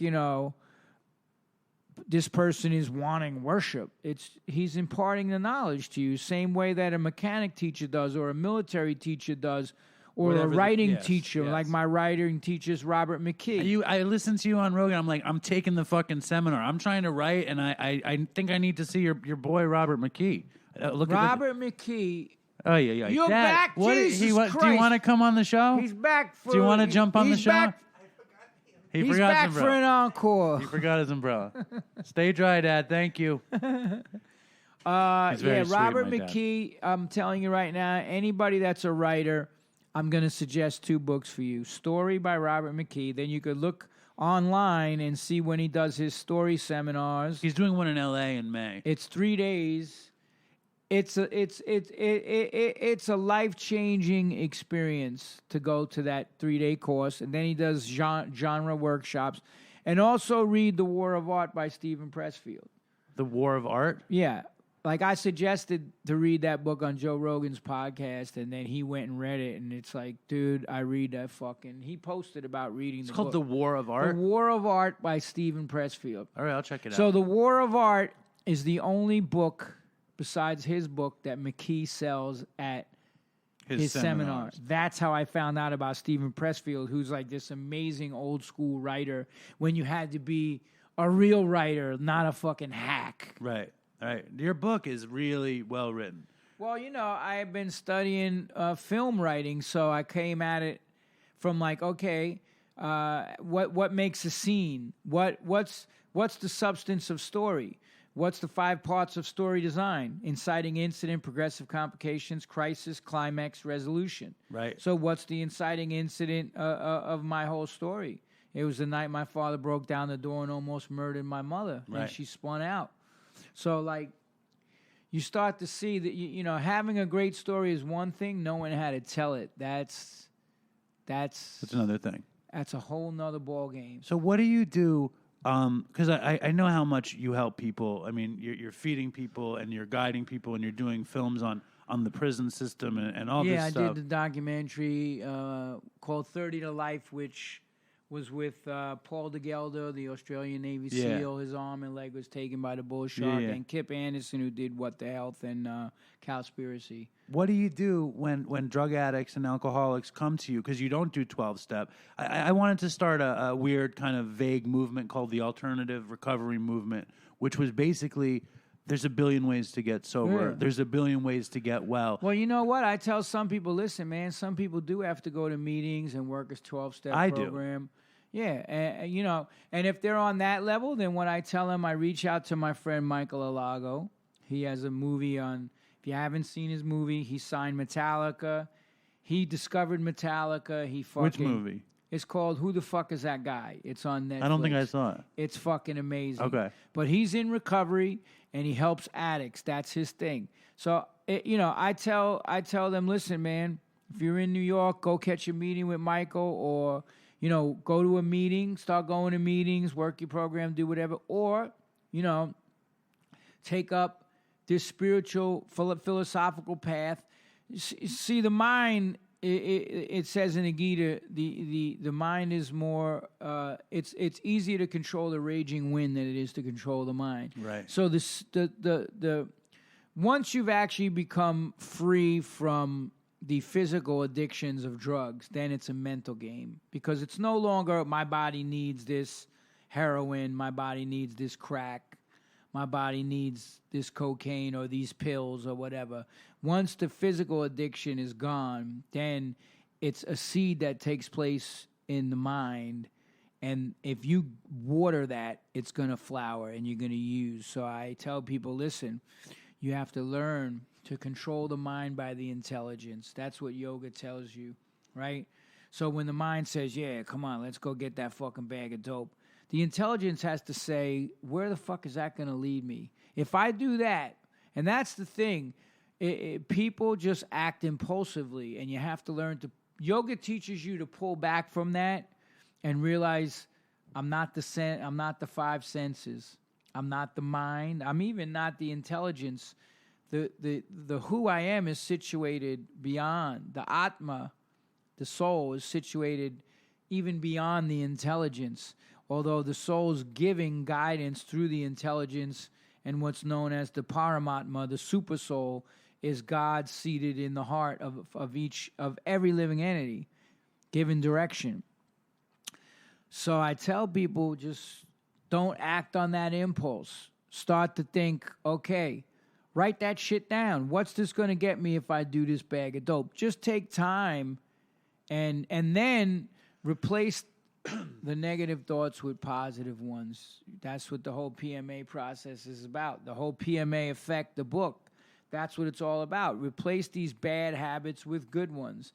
You have to, you can't just float through life. You have to have goals. That's why I always have another Iron Man coming up. I always have another writing project. Right. The idle mind is the devil's workshop. Absolutely. So you have to constantly keep that motherfucker engaged. And I call it in the PMA effect the enemy mind. You got to beat that motherfucker with a stick every fucking morning. That's why I have a routine. I wake up, the first thing I do, I say my pranam mantras. I touch my head to the floor. I say my mantras. I get out of fucking bed. I start writing. Then I'm training. Then I'm doing this. Then I'm doing that. But it's about richness. It's about keeping the thing going so that you have something to attach yourself to. Yeah, but the hardest part is getting started. Right. And that's what people, but just taking that first action, that first step towards sobriety, that first step towards health. Just today say, hey man, I'm not going to use today. Because when I was like, how the fuck am I going to do like in a year? Where you can't think that. No. You just have to say, today I'm not using. Today I'm going to eat good. Today I'm going to go to the fucking gym. Today I'm going to, and that's the qualities of the relationships of people on the path. Is one of them is you can, and I said this on Joe Rogan's podcast, you can reveal your mind in confidence to the other people. Who does that? To say, yo, this is what I'm thinking. You can't keep these demons bottled up inside of you. You have to share it. Say like, hey man, that's what a sponsor comes in for, right? Sure. I don't know if you have or just one. a fellow, anybody. Yeah, anybody. No, I have a sponsor. See, there's God Shit is moving moving in here, bro. It's happening. It's happening. You got some juju going on. Well, definitely some Jew, if not some juju. I think I love hearing you talk. I love your message. And I think for you, one of the things that saved your ass is how interested you are in so many things. I worry about people out there who have no interest. What do you do with somebody who doesn't have a plant-based diet, need to train, fucking ambition to write, ambition to be in bands? Where does passion come from? Passion has to be there.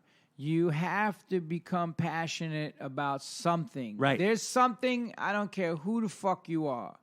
Even a person that's like, I don't like music. Well, let's go through and find something that you do like. You have to, I've seriously never met a motherfucker that didn't like something. Right. You have to cultivate whatever drawing, it is. Whether it's cooking, whatever. Cooking, whatever the fuck. That's why I even have a cooking show on YouTube, The Hard Truth. I'm just constantly doing shit. And, it gets to the point where it's like you have to stay focused, like, working on a new music now, and I'm working on this film, like I said, and doing all this other stuff. The thing about it is, and I said this the other day, I was like, when you get to the point where you can't wait for your fucking feet to touch the ground in the morning and you jump out of fucking bed and get after it, that's the point you want to come to in your life. That's passion. That's how I am with Dopey, man. Yeah. I'm all about it. Yeah, I see that. I'm all about it. You stayed on top of me, man. How are you? All right, let's get you on. Just making it happen, man. Dude, but that's it. Make it happen, Captain. And you know what? This podcast gets out there. It reaches people. Everybody has struggled with some type of addiction, and it could be food. It could be the need for something else. It could be pills. It could be alcohol. It could be dope. It could be whatever. It's great that this format takes place. We didn't have this, when I was a kid. I'm 58 years old this year. So, like, there's so many avenues of ways to people could learn, and I'm still learning. I still listen to podcasts. I watch documentaries. I try to always gain more knowledge. The minute that you think I know it all, you're done. Right. You're done in this fucking life. Yeah. It's not possible. That's why I said this morning, I was like, I still read the Bhagavad Gita every day because you know what? It's like just so many layers of wisdom, and then you could go back and not have read something and it just takes on a whole new meaning, because that's the real thing about spiritual knowledge. It's not limited to the material world. It just keeps going and going and going, and depending on the realizations you have, you're going to get deeper meaning out of it. So, that's why now I'm clean and sober. I chant every day. I walk around with my japa mala in my pocket. I try to chant. What do you chant? Hare Krishna. Let me hear. Hare Krishna, Here, I got my mala in my pocket. I don't know where my coat. Oh, your father took my coat. Hare Krishna, Krishna Krishna, Hare Hare, Hare Rama, Rama Rama, Hare Hare. So it means Hare is the internal energy of Krishna, of God. Krishna is the name of God that means the all-attractive person. And then Rama is a name for God that's, actually Hare addresses the female energy of God, because that's the whole thing. The devotional aspect, and Rama is the power. So God contains everything. All wealth, all knowledge, all strength, all beauty, all fame, all renunciation. So Krishna means the all-attractive person. We're attracted to those qualities in everybody. When we see a beautiful person, we're like, wow, that person's beautiful. But is that person the most beautiful? No. Or if we see somebody with wealth, well, yeah, that guy's fucking loaded, but does he possess all the wealth?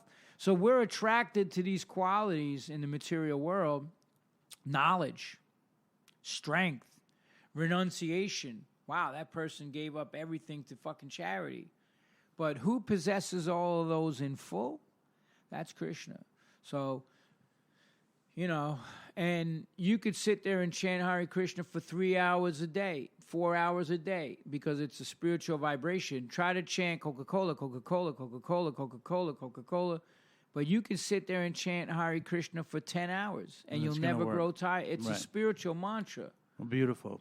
So that's why I do it. And mantra is a Sanskrit word. Man, M-A-N, means mind, and tra, T-R-A, is to deliver. So a mantra delivers the mind from all the darkness of the age of the Kali Yuga.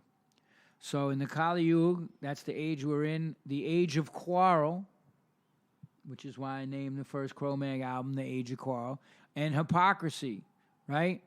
So what does it say? Hare Nama, Hare Nama, Hare Nama, Eva Kevalam, Kalona Steva, Nesteva, Nesteva, Gatiya Anyata. In the Iron Age of Kali, the preferred method of self-realization is to chant the holy names of God. There you go. It's not religion, it's spirituality. There's a big difference. It's not dogma. I've seen them turn the Krishna thing into dogma, but I can always look at Prabhupada and say, look what Prabhupada said to do. Look what Buddha said to do. Look what Jesus Christ said to do. I do. Look at these different teachers that existed, Muhammad and whoever. Through the ages, these messages it's of people just love, think too. It's all about love. Yes. And people turn it to suit their needs and turn against each other and make religion this ugly fucking word. And it's not supposed to be that. It's supposed to be this incredible, loving, gigantic just thing. like in America, they call the sun sun. What do they call the sun in Spain? Sol, S-O-L. So we have a different name for the sun depending on our language. Yeah, but we're talking about the same sun in the sky. It's not your sun and my sun. There's one sun in the sky. There's one moon that we see on Earth. And people just get caught up in thinking that their way is the only way. Everybody else, this dogmatic, the born-again Christians, you're going to hell to burn eternally. I was like, where the fuck does it say that? Like, how could a God that's full of compassion let you burn in hell eternally? It's dogma. And I don't subscribe to that. And like I said, I lived as a monk. And I'm going to tell you right now, to this day, and I've been on stage in front of fucking 20, 30,000 motherfuckers screaming, you fucking Cro-Mags, whatever the fuck. been doing this, that, the other thing. The most peaceful, happy time was when I gave it all up and I was a monk for those 2 years in my life. Simple living and high thinking. That's what Prabhupada said. So we get so overcomplicated. We overcomplicate everything in our fucking life. Right. And it's really just, get all that shit, shuck it off, boil the shit down to the bare necessities. You need a roof over your head. You need to do work on yourself internally, spiritually. You need food, good food to eat, and good friendships. Right. And that's the important things of life. All this other shit is bullshit. This, ambitions and possessions well, and all this shit. Yeah. I mean, everything in the material world is temporary. Right. Right? Like, why you don't see any luggage racks on Hearsts? Because, as we say in the Cro-Mags, you come into this world with nothing except yourself. You leave with nothing except yourself. And the wisdom that you gain, it says in the Gita that whatever state of consciousness one remembers at the time of death, to that state he attains at the beginning of his next life. So there's no loss or diminution on the path. That was George Harrison, right, trying to make sure that he died ascending. Well, George Harrison, people don't know the whole deal with him. He gave that temple to Prabhupada at the Bhaktivedanta Manor in London. And he was sold out he loved Prabhupada. The Beatles went at first to India and saw him banging all these fucking disciples and all this crazy shit. And he's like, this guy's full of shit. When he met Prabhupada, he surrendered to Prabhupada. Well, he wanted, supposedly when he got stabbed, he was trying to have that mindset so that when he would leave his body, he would be of the highest spot. But, dude, thank you so much. Great talk, man. I loved having you come in, and I loved that you got to meet my smiling father. Yeah, he's a happy dude, man. He's a happy dude. Fucking great. Thank you, man. That's PMA. I was watching this thing on facial recognition and how you could tell fake smiles, and the eyes don't lie. You could smile, but the eyes... Right, the eyes either smile or they don't. And that's why it says in the Vedas that the eyes are the wind. The eyes are the index of the mind. Okay. You really looking. That's why I look motherfuckers dead in the eyes. You see, and there's very few people that do that these days, but growing up the way I did, you look a motherfucker dead in the grill. And I do that shit in New York. I'll be chanting, I'm the same and I way, walk down the streets, and especially with the brothers, it resonates with them because the brothers will look at you. I'm the same and way. I'm like, everybody else is looking down. What's up? Or looking at their fucking device, and I'm like, yo, what's up, my man? Good morning to you, brother. Exactly. He's like, yo, God bless you, man. Peace to you, brother. I just nod. You know what I mean? It's like acknowledging who we are in this world. Yeah, just what's up. Yeah, thank you, man. We're losing the connection between human people, man. Which is everything. And that's everything. What's the point without it? These friendships that we have and these interconnections and when we had these things called conversations at dinner, and that's why when I go out to eat with people, I collect the fucking cell phones. I'm like, Give me your fucking cell phone. You're not going to sit there fucking texting and doing all that shit. Because they say connection is the opposite of addiction. That's what everyone is saying. So there it is. That is. Addiction, you want to cut yourself off. And connection, you don't do that. John Joseph, thank you for bringing the dopey, man. Woo! Thank you for having me. Right on. There is John Joseph. For my money, possibly, one of the fucking top 5 dopey guests who really brought the dopey. What do you guys think about that? Right at dopeypodcast@gmail.com. And I want to just give a mention to Dopey Nation superstar, superfan, fucking B. Getz from the Upful podcast who actually suggested putting John Joseph on. And I figured that was just a stupid suggestion, except that John Joseph actually responded and came to my dad's house. So thank you, B. So John Joseph kind of blew my mind. His book is just like crazy town. His book actually really reminded me, I don't want to say it was triggering in that it made me want to get high, but it was a little bit triggering in that it really reminded me of what it was like to be on drugs and what it was like to sort of show up someplace with a bunch of heroin addicts and share dope. Or he told this whole story about living in Rockaway Beach and when he first stumbled into this junkie house, and it just reminded me, I forget. The built-in forgetter they talk about is a weird thing. For me, it's the fact that I often forget what my life was like years ago when I was using, and that I put myself in crazy situations, that I wandered around New York with strangers, that I shot heroin with strangers all the time. And, there's a certain cinematic beauty to it, but also it's obviously deathly dangerous, and it cripples the life. I lost at least 15 years of my life to that, but the book really takes me back. The book is called Evolution of a Cro-Magnon, and it's amazing. I totally recommend checking it out. Another thing that John Joseph was talking about in the book that I want to make sure you guys understood about was this dude named HR, and HR stood for Human Rights, and HR was the lead singer of the Washington, D.C. hardcore legendary band, the Bad Brains. So if you were confused about who HR was, he was the singer from the Bad Brains, so check them out.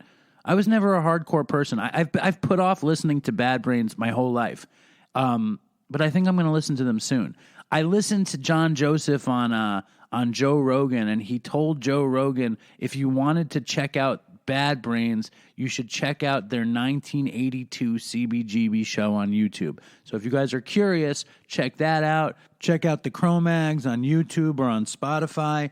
And here is an email. I don't want to say the woman's name because I don't know if she wants me to, and I hate divulging people's names when they don't want me to, but here's an email.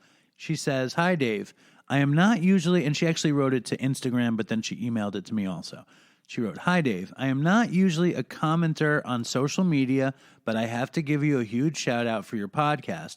I have recently started from episode 1 and got so obsessed with your show that I found myself missing it every day if I didn't listen to it. And then I couldn't stop listening to it on and off all day between adulting." And that, I think that means like being an adult. "An addiction all its own, Dopey Nation style. I am currently only on episode 74, and I love Chris and you bantering with each other and just the dynamic you guys shared. It really goes to show how a relapse can kill any one of us if we're not careful. In about a week, I will have 2 years clean from crack, meth, and my main drug of choice, IV heroin. By the end of my using days, I was living out of a broken pickup truck on a moldy mattress in the back, stealing from dollar stores. Ridiculous and yet all so common. I met my now husband in treatment, and we moved to a different state, dabbled a bit, and got clean fully. We had a baby girl, we bought a house, and now I'm going back to school to finish my degree and hopefully become a licensed drug and alcohol counselor. That's the goal. Mainly, I just want to say what you're doing is identifying with so many people, and in a world that has so many addicts feeling alone, it is the best thing that you could offer. Keep it up. I now have a new addiction, and I call it Dopey. Keep doing what you're doing and fucking toodles." Thank you. That means a lot. I have to say I've been hearing from a ton of people. I feel like I'm hearing from more people now than I've ever heard from, and it's incredibly satisfying to know that the show does something for you. The point of the show has always been that if you're a drug addict and that your life gets fucked up and that you can get sober and your life can get better, and it doesn't erase the life you had when you were using. And there's no point in feeling guilty or feeling shame, but it's an experience that I had. I think back at all of the ridiculous things that I did, and I feel close to you guys because even the ones who are struggling, the ones who have a bunch of time, and I think it really brings us together and it unites us. And I think it's important to get past the past and not forget about what we did, good and bad. Obviously the Dopey stories are awesome, and sometimes they're terrible. But that's how life is. Sometimes it's awesome, and sometimes it's terrible. That's my deep thought from Dopey. If you guys want to send in a voicemail, fucking record it on your phone and send it in. I actually went to Katz's today. I've been doing catering like a fiend. Every day is another fucking catering event. We did this huge party today, and I came back, and Ishmael told me he missed you guys, and he recorded a little voicemail. So here's Ishmael. Hold on. Hello, Dopey Nation. I missed you. This is Ishmael. I hope everybody's cool. I'm so excited. I've been busy. I like to keep myself busy. And I like a lot of actions. And it's been a lot of action lately. The coronavirus, I love it. What else do you love? The fight, the war between Iraq and Iran and the U.S. That's exciting. Exciting. And the impeachment for my friend Donald Trump. And hope to see you soon. Bye-bye. So I love hearing from Ishmael on the show. And if you guys were confused, he was saying how much he enjoys action. He enjoys the action of the coronavirus and the impeachment and the Iranian-U.S. standoff. Ishmael voted for Trump. Don't give him shit about it, but he's probably one of the few Egyptian waiters in a Jewish deli that voted for Trump. And if you want to ask him, he would say, I love action. He likes wild shit. And, that's Ishmael, man. And if you guys ever go to New York City and go to Katz's, you have to ask Ishmael to take care of you. And then tell him that you like action and say, what is this, Martin Luther King Jr. Day or something? And that's, of course, Ishmael's racist rant against Martin Luther King Jr. Day. But don't hold it against him. It's just a joke. In other more serious news, exciting news, the Dopey Nation Scholarship has awarded the second scholarship to our friend Charlotte. She's going to go to New Haven, Connecticut, to a place called Turnbridge for long-term treatment. So let's wish Charlotte the best. And it looks like Josh from Mountainside is going to get another scholarship to aftercare. And that blows me away. None of us, me or Chris, never could have imagined actually getting rehabs to help addicts. Like Chris and I, spent our families spent money at rehab. It's like we always laughed at the irony of us actually benefiting these kinds of places and helping people get clean after all of the chaos we caused. So I think that's pretty cool. And that's going to wrap it up from another edition of The Dopey Show. Follow us on Instagram, follow us on Facebook, follow us on Twitter. Leave a review on iTunes, but please make it positive. I don't want to read any more negative reviews that I interrupt my dad too much. And look at this. Finally, an episode that wasn't gay for all of you homophobes complaining about the gay portion of Dopey. This was an incredibly hetero, albeit possibly ultra-violent episode of Dopey. So look for some gayer episodes in the future, and not even a Jewish guest. So no gays, only one Jew, because you never really know what you're going to get on the Dopey podcast. But I want to thank everybody for doing everything you do. I want to thank, you know who you are.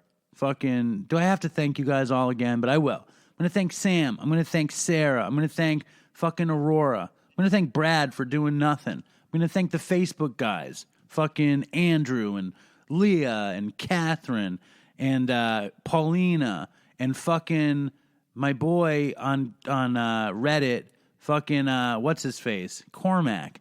And I actually got an email from an old Dopey fan, a voicemail from the great Carneef in Canada.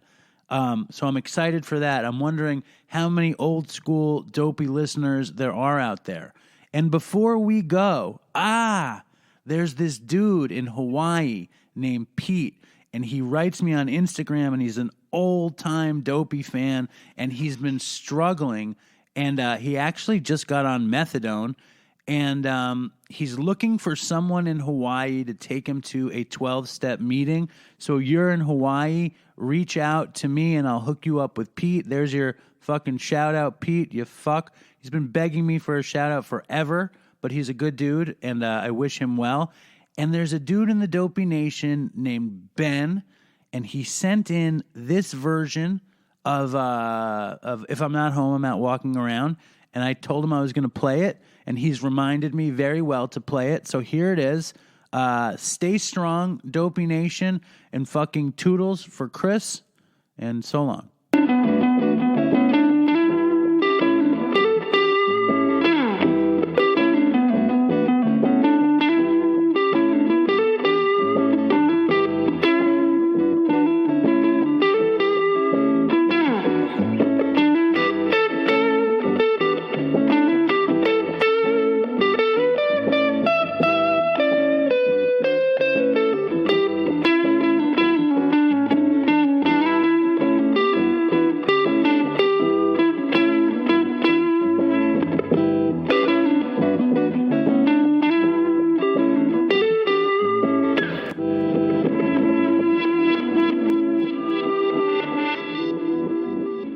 I want to take a walk around the world. I wonder would it do me any good? Until I get some money in my pocket, then I guess I'll just have to walk around my neighborhood. But I want to be good so bad. Want to be so good, so bad, so bad. I want to be good so bad. Bad desire's all I ever had. And I want to take a ride up in the sky. Watch this aeroplane just pass me by. And I want to see a Lear jetliner take a dive, just to show all of these people what it means to be alive. But I want to be good so bad. Want to be so good, so bad, so bad. I want to be good so bad. Bad desire's all I ever had. And my shadow's getting smaller and smaller. And it's time to where I stand. Shadow's getting smaller and smaller. And it's time to where I stand. And I wonder would they pay it any mind when I leave this busted city far behind. I'll take the high road, however far it winds, because peace and love are very, very, very hard to find. And I want to be good so bad. Want to be good so bad, so bad. I want to be good so bad. Bad desire's all I ever had. Damn it, all these suckers make me mad. And it's all I ever had. And it's all I ever had. And these suckers make me mad, and I want to call my dad. And it's all I ever had. And it's all I ever had. And it's all I ever had. And it's all I ever had. And these suckers make me mad, and it's all I ever had. And I want to call my dad. And it's all I ever had. And it's all I ever had. And it's all I